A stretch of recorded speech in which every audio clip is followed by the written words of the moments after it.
An Advent Devotion, the Do-It-Yourself Kit for the Christmas Crib. This is Lisa Davis. December 16th, the Ox. Lead the ox to the crib. Obey cheerfully without making excuses and without asking why. I will obey for love of you, Jesus. Nota bene. What is so special about an ox that it's included in the Christmas crib kit? More than you might think. Slower than horses, oxen have traditionally been used almost exclusively as beasts of burden due to their great strength and their steady nature and ease of handling.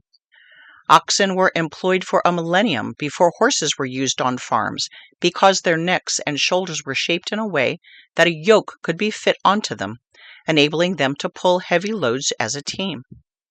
What is a yoke?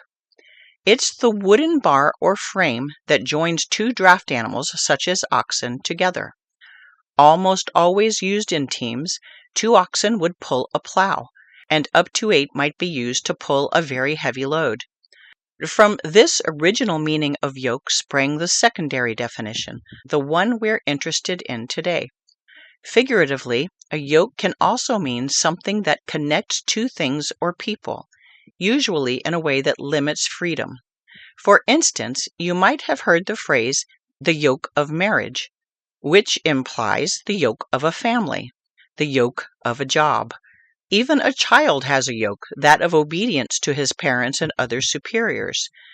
These connections limit our freedom in a number of ways, but they also allow us to pull together toward a goal, best accomplished if we cooperate, both with our teammates in the yoke and with a leader who directs us, God willing, ultimately to heaven.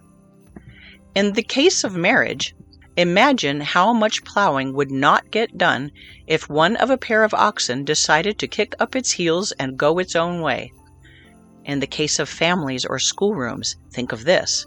How many pioneers would have been stalled on the Oregon Trail if only one of their team of 6 oxen refused to pull the covered wagon?